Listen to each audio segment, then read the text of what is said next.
I'm Bonnie Glaser, Managing Director of the Indo-Pacific Program at the German Marshall Fund of the United States. Welcome to the China Global Podcast. The United States is once again considering military strikes to curb Iran's nuclear activities and missile program.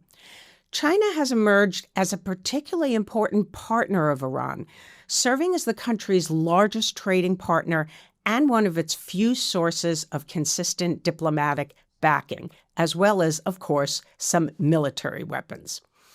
For Beijing, the stakes in the relationship extend beyond energy security. They include great power competition with the United States, as well as China's broader strategic ambitions in the Middle East.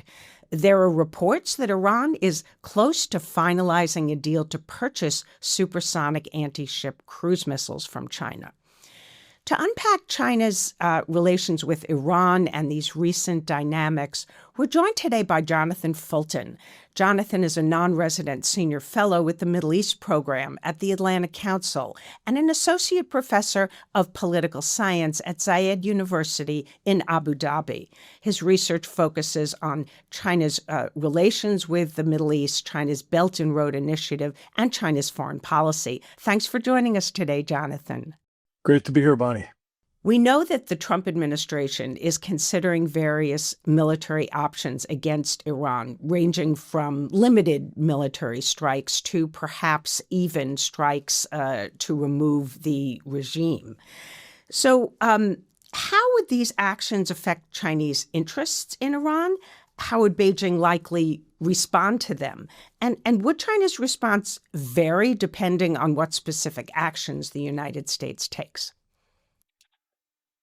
That's a lot to start with, Bonnie. But I think, honestly, I would start just with the way you framed it by saying China's interests in Iran. And I'd start just by, I guess the point I often make when I do these types of interviews is underscoring how few Chinese interests there really are in Iran, that the China-Iran relationship tends to get really exaggerated in the way it's reported a lot. So what China gets from Iran is not that strategically important to Beijing. It's not a particularly useful economic partner for China. For Iran, it's everything. It's a lifeline. China's been Iran's top trading partner every year since 2012. Iran typically features somewhere like number 40 or 42 for China. So I think really economically, politically, and security matters, Iran doesn't offer that much to China of any real value. I think its true value, its interests in Iran primarily are that they both share a worldview that the Western liberal order is harsh and treats them unfairly, and this grievance brings them together. And I think B, that Iran provides a great distraction for Beijing, much like Russia does. The US isn't going to pivot to Asia or rebalance to Asia away from the Gulf as long as Iran creates problems, and that's a good thing for China. So China's interests in Iran really are not as significant as they're typically portrayed. I think China would react short of regime change. I think China's reaction to any kind of strike would be very similar to its reaction to last June, the 12-day war, or October 2024 when Israel attacked Iran in a series of airstrikes. China will essentially send the equivalent of thoughts and prayers. They'll condemn it, but they're not going to really do anything in real terms. I think China's government is largely agnostic about who's running Iran. As long as the place continues to do the stuff that China needs, they're fine with it. Whether it's a military government, an Islamic Republic, a gang of elders, whatever. So I don't really expect that China's reaction to this is going to be very substantial. So your view is essentially this is just a pragmatic, transactional relationship, that there really aren't any interests beyond that? Pretty much. I live in the UAE, and you can see on this side of the Gulf what really meaningful partnerships with China looks like. And in Iran, you just see mostly a lot of hype. Okay, so let's talk about the energy piece.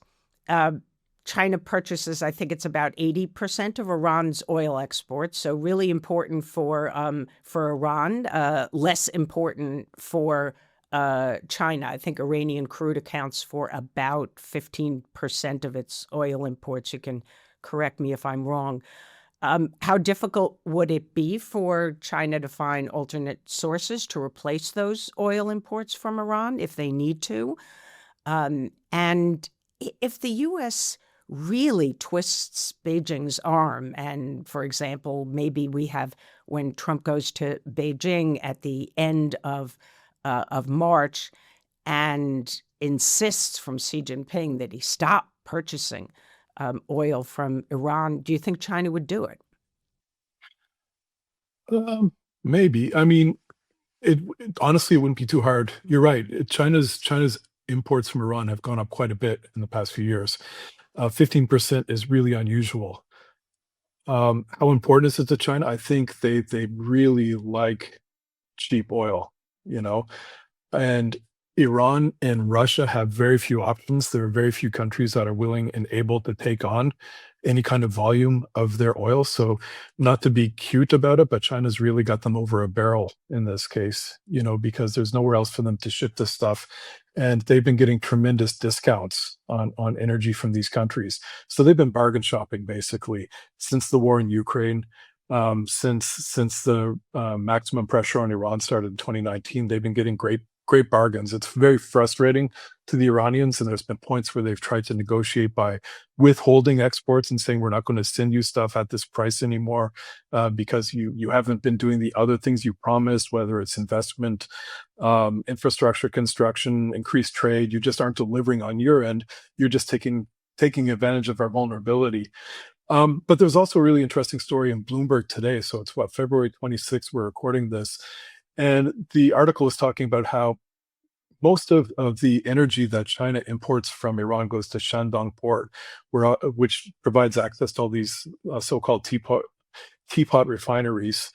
Um, and the article in Bloomberg was saying today that they've basically they all have import quotas and they've reached them. They can't keep taking as much as they have been taking.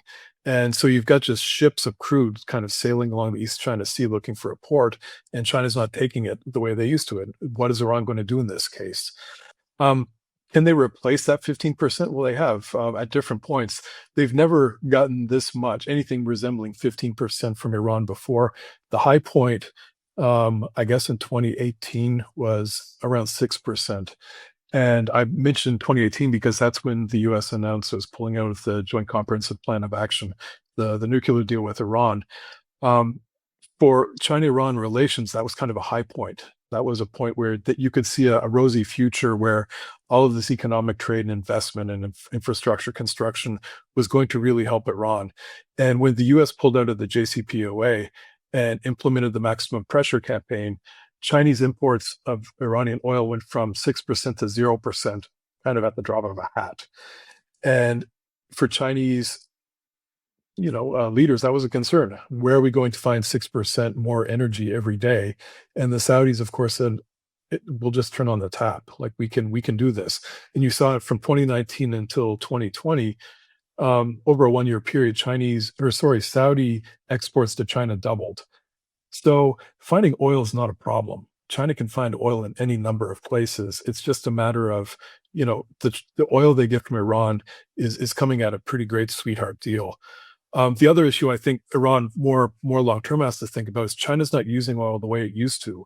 With this huge EV revolution, in the past, most of those oil imports were to meet consumer demand for transportation. Now the oil that China's importing is mostly for manufacturing, for industrial goods. They won't need oil the way they used to, and that's going to change. I mean, a lot of folks are looking at the next couple of years as being a big turning point in how China imports this stuff, and that'll be a problem for Iran. So I don't think that's going to really change the relationship, and I don't think it provides leverage, I guess, is the point I'm getting at. But ultimately, maybe this is leverage that China could use with the United States. If the United States really wants China to stop or cut back significantly on the purchases of oil from Iran, maybe China could get something for it in its negotiations with the United States. No, absolutely. I think what China's been doing for really um, well over a decade is they've been building Iran's value as a trading chip for negotiating with the far more consequential relationship that with the US. A lot of the times you see these announcements, whether it's the 25-year strategic partnership deal, um, things that China supposedly is doing with Iran tend to come at points of friction in the China-US relationship. And it really looks like signaling saying, look, we can activate Iran. We can turn this kind of rhetorical relationship into a material relationship pretty quickly if you guys don't give us something. So I think they've been really using Iran as a bargaining chip with the US. The Iranians know it. They complain bitterly about it, but they're not really in a position to stop them. Are there other points of friction in China's relationship with Iran? The whole relationship is nothing but a giant ball of points of friction. Um, when I talk to Chinese Iran specialists, they'll always say what they're supposed to say. Um, if you talk to them off stage or in a taxi or over lunch, they'll complain quite bitterly that Iran is a very difficult partner to have, that it undermines China's interests um, in the Gulf, in the Middle East, globally, that it creates a lot of problems for them. That China went to the mat for Iran in the negotiations leading up to the JCPOA, and then as soon as Iran had other opportunities, they went to the Europeans, who they see as their more important, more natural trading partners. All these deals being signed with Germany and the French. The Chinese side have a lot of resentment towards Iran, and Iran the same, where they say, look, you flood our market with cheap consumer goods. This stuff doesn't work very well. You use us in your relationship with the Americans. You promise us all this stuff, and then you underperform. And we look across the Gulf and see what you're doing in Dubai or with the Saudis. So really, there's no love lost. I think it's just Iran has so few other alternative partners, and everybody in the world knows it. So they kind of do this performative dance together where they talk about this strategic partnership and how important they are to each other, meanwhile, quietly seething on both sides. Uh, so zoom out just for a minute, maybe look more broadly at the region and in the across the Middle East, uh, and does China have and well, let me rephrase that part of it. Does How does Iran fit into Beijing's sort of broader objectives for the region, which include things like, of course, connectivity, and I think to some extent balancing U.S. influence in the region? So is that essentially not, you argue, Iran has no strategic importance for China. So where does it fit in its broader objectives for the region? Well, I would say it has none, but it has limited. And I maybe I'm being too glib because I think it's just always so exaggerated in the way people talk about it. But Point the way, taken. yeah. But for the broader Middle Eastern region, I mean, China's got a very economics centered approach to this part of the world. And that means that more than anything, Beijing prizes stability. China has we all know about the energy trade. China gets between 40 and 50% of its oil imported from the Gulf. They get tremendous amounts of LNG now from Qatar and Oman and the UAE. Um, the bigger part of the story that doesn't really get talked about a lot is their state-owned enterprises and their small medium enterprises are doing tremendous amounts of business in this part of the world. Gulf countries, Middle Eastern countries all have these development agendas, and a lot of them call for diversifying their economy, huge infrastructure development projects.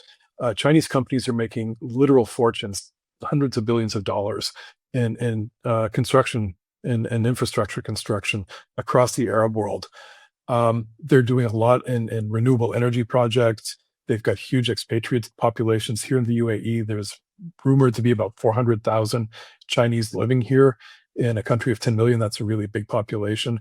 They have a preference for the Middle East to function as a region, like a normal region with business clusters and supply chain connectivity and things that you would expect a normal region to have. And the factor that often undermines that is Iran and its proxies, where Hezbollah and Hamas and the Houthis and Syria under Bashar al-Assad, and promotion of these kind of anti-state groups and political Islamic groups undermine that stability. So, I think most of us can look and trace where this comes from. Most of it comes from Tehran, and for China, it's a problem, right? Because they work much more deeply and much more meaningfully with status quo Arab countries like the UAE and Saudi and Egypt. They have to work with Iran. They have to have that relationship, but they certainly don't find it helpful. They don't find it, that it supports their broader regional agenda of making more money. They find it often results in instability, like what we're looking at right now. In 2021, China and Iran signed a 25-year strategic accord. I'm not exactly sure what they called it at the time, but apparently had quite a number of things that involve both economic and military cooperation. It's my understanding that not a lot of this has really been implemented, but could you break that down a bit? What were the key components, and what actually did they follow through on? Yeah. So this is interesting. This was announced the first time Xi Jinping went to the Middle East for the first time as a head of state in January 2016. He went to Saudi first, and then he went to Egypt, and then he went to Tehran. And in Iran, they announced this comprehensive strategic partnership agreement, which at the Chinese hierarchy of diplomatic engagement, that's the top. They had also announced the same in Riyadh. So the Saudis got it first, and then the Iranians got it later in the week. And the idea was, again, like, this was something that the Chinese had promised to the Iranians. Well, I shouldn't say promised. I assume they promised in the lead up to the JCPOA. So, there was, and I think John Garver, who retired from, I guess, Georgia Tech a few years ago, wrote a great book on China and Iran. And he documented a few years ago the volume of meetings between Chinese and Iranian officials in the run up to the JCPOA. And it was dozens, like a lot of very senior people. And you can see joint communication readouts where Chinese officials were saying, this is the stuff we're going to give you. You're going to get a new metro, you're going to get airports, you're going to get Chabahar port, this deep water port Iran's been needing forever. Trade, investment, all this stuff. If you sign the JCPOA, our relationship can go to the next level. So they signed the JCPOA. No coincidence, Xi Jinping is the first head of state to visit Iran a few months later, and they announced this partnership agreement. And it's all blue skies, unicorns. Everybody's going to have the best relationship ever. For about 10 months, that was the narrative. And then Donald Trump became president that November. And that stopped immediately. The Chinese immediately kind of backed off from a lot of these commitments. They stopped talking in the same way about Iran. And no surprise. I mean, there's no evidence to directly connect these two things. But the two things that Donald Trump made when he's running for president, as far as foreign policy objectives, the Iran deal is the worst deal in history, and China is eating our lunch. And if I'm the president, both those things are going to stop. And China dropped Iran like a hot potato. And that partnership didn't go anywhere until 2021. And that is important because 2021 is, you've got the trade war, you've got, the Kung flu, the Chinese flu, you've got the COVID period, just this absolute floor falling out of the US-China relationship. On the US-Iran side, you've got, again, the pullout of the JCPOA, which insulted China as well as the other countries involved. You've got the maximum pressure campaign, which came in following that, this U.S. campaign with very intense sanctions against Iran to presumably collapse the regime, resulting in Iran lashing out and attacking all around the region. There's attack on a port here in the UAE, there's attack on Saudi Aramco, there's attack in Iraq. You've got Qasem Soleimani, the head of the Quds Force, the IRGC, being assassinated by the US in 2020. And at that point, you could see China really starting to nudge a lot closer to Iran, saying, we need a stable Gulf.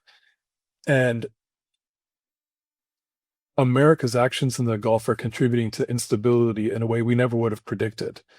And suddenly, working with status quo countries isn't really helping. Iran needs somebody to talk to. They need somebody to talk them down off the ledge. And China started to send a lot more.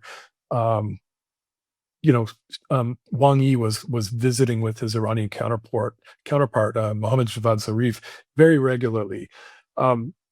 Trying to bring Iran, I think, to a safe space. We're going to start giving you opportunities to join the SCO, to join BRICS, whatever.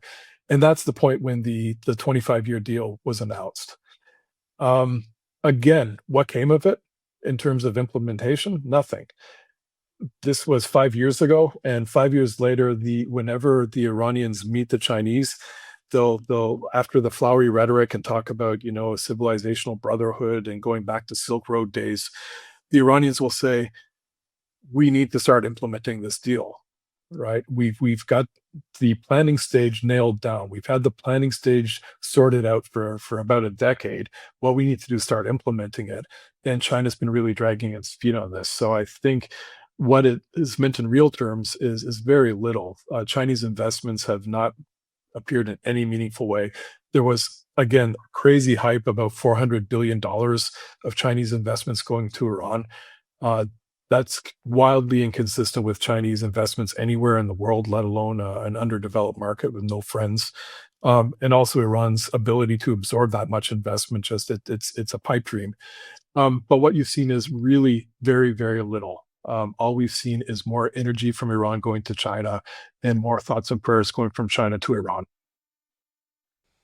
I want to ask your thoughts on the Russia piece, and as the China-Russia relationship has become certainly closer in recent years, whether you see them coordinating in their strategy toward Iran. And I guess an extension of this is that there's a lot of people who have written, done research on what they assert is the growing coordination between China, Russia, North Korea, and Iran.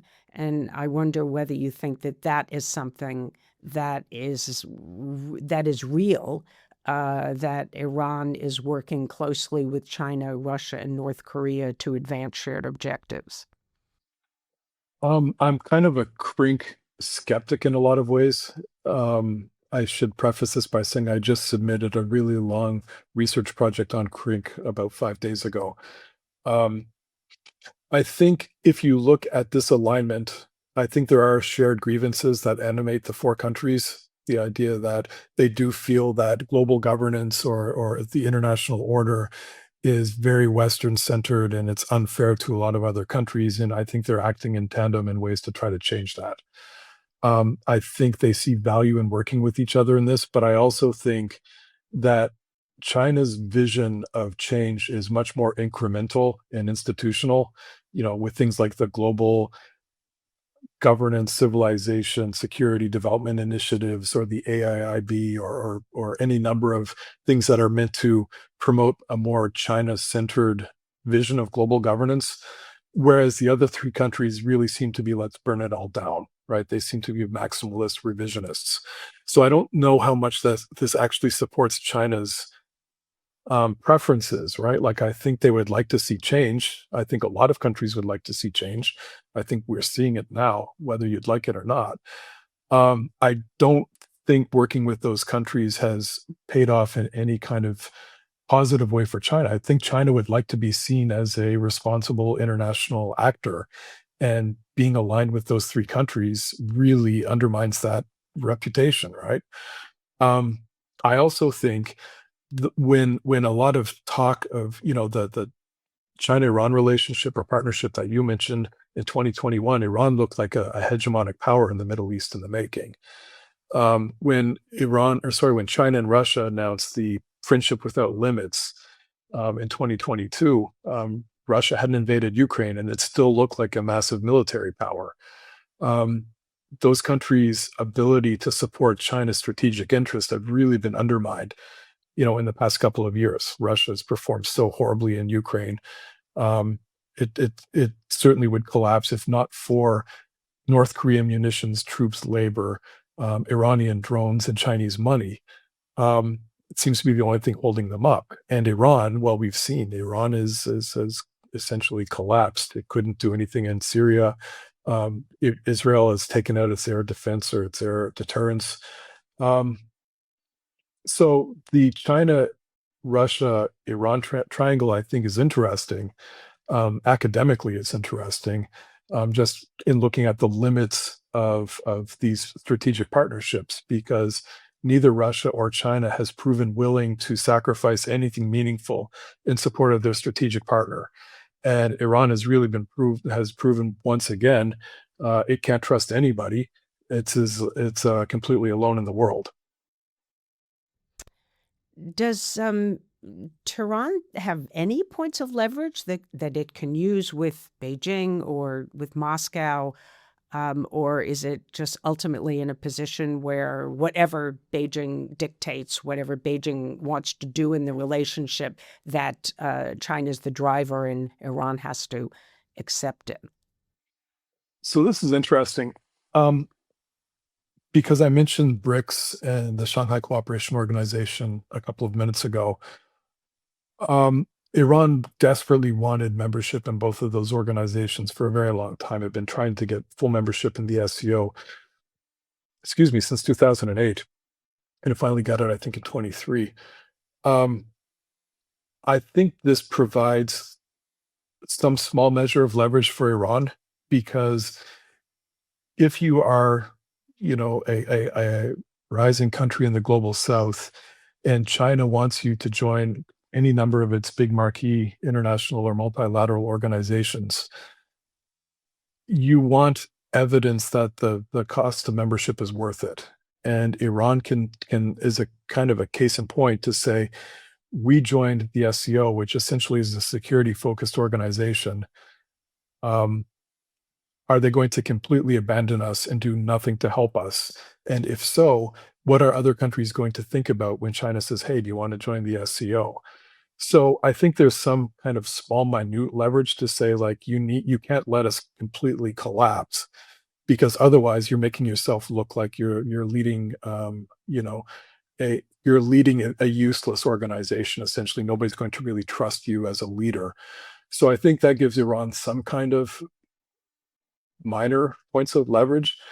Um, I think when I mentioned a few minutes ago, Iran's lashing out in response to maximum pressure, I think that got Beijing's attention, realizing that, Iran doesn't really have the capacity to help China in a really positive way, but it can actually hurt China through negative behavior. They could, when Saudi Aramco was attacked, it wasn't long term, but the shot of energy, the price of crude oil shot up tremendously over a very short period, and China ended up paying kind of a security premium on imported oil of about $97 million a day. So the idea that Iran's aggression could affect China's pocketbook maybe is a way that it has some leverage. And that's, I think, where you saw China reaching out to the Iranians to say, look, you're not alone. We'll step in now and we'll give you some kind of support, even if it's rhetorical, even if it's a matter of your foreign minister getting his picture taken in Beijing to show that show his domestic audience, look, we have some friends left. Um, so I think there's that as well, that Iran's willingness to use aggression as a foreign policy tool can be some kind of leverage, although not one you want to use often, because, the more you use it, the blunter it gets. Finally, Jonathan, let me ask you, maybe look into your crystal ball a little bit, Oh, and identify a few of the potential variables that will shape China's relations with Iran going forward. You've already said, for example, China will have reduced need for Iran's oil. So the the green energy revolution going on. It's increasing reliance on EVs. Certainly, it will need less oil going forward, and that might affect the relationship. You've also argued that if the United States does have another round of military strikes on Iran, that probably won't affect the relationship very much, that we will simply see a replay of what we saw last June with China maybe screaming from the rooftops, criticizing the United States for using force, but that ultimately it will not in any meaningful way affect China's relations with Iran. So what other areas that come to mind or variables that you think will shape this relationship going forward? First, I should preface this by saying, asking political scientists to look into a crystal ball, you get what you pay for. We are so bad at kind of forecasting. Um, One of the things I think maybe my kind of crazy um, Hail Mary idea is that if you look at the longer trajectory of Iran, the Islamic Republic is an aberration. You know, this is a really awful regime. Iranian people hate it. Um, Kind of everybody hates it, and it's just repugnant. And it's got a shelf life that's not going to. It's got a increasingly shorter shelf life. And if you look prior to the Islamic Republic, you know, Iran made for a very obvious partner or ally for a lot of Western countries. You know, it was a very sensible country to work with. It's got a really educated, diverse population. It's very cosmopolitan. It's got just this wonderful history of great cultural legacy. Um, so you can imagine a scenario where this regime, the Ayatollah is an old guy. He's not a healthy guy. He probably doesn't have much left in the tank. What comes next is on everybody's mind. And you can imagine a scenario where, you know, if the US is being clever about it, there are inducements you could offer Iran to kind of come back in from the cold. And that, I guess, would be the thing that would really change the calculation for China, because a lot of its utility for Iran would change. You know, its need to have Iran as a distraction would go away. Um, but at the same time, I think it would probably be a net benefit because, as I said, China's preference for this part of the world is stability, and Iran promotes instability. So, I mean, that's the one big one. I think everything else will just kind of result in more of the same. You know, like I said, I believe China's leaders are quite agnostic about who's running the shop in Tehran, as long as China gets what it needs, which is minimal. They're pretty satisfied with the relationship as it is. So regime change isn't going to really change anything too dramatically. I guess if things go really, if things escalate uncomfortably here in the Gulf in the coming weeks, and there is some kind of a conflict, um, there's a chance that China's larger interests in the region could be threatened, which might. I mean, this is also kind of a wacky idea, but China might actually have to take some kind of a role in securing its interests in this part of the world. I don't foresee that happening. I think China's very happy operating under the U.S. umbrella. But you know, if the Straits of Hormuz did close, if energy from the Gulf stopped getting to Chinese ports, but that wouldn't just affect China, that'd affect Japan, and that affect Korea and all sorts of U.S. allies too. So I don't think China is really the variable to look at in this case. So honestly, I mean, I don't see anything dramatic changing, unless it's, you know, something changing in that U.S.-Iran relationship.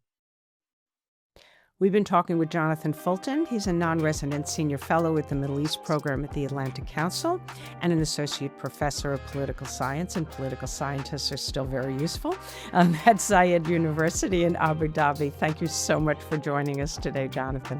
Thanks, Bonnie. A lot of fun.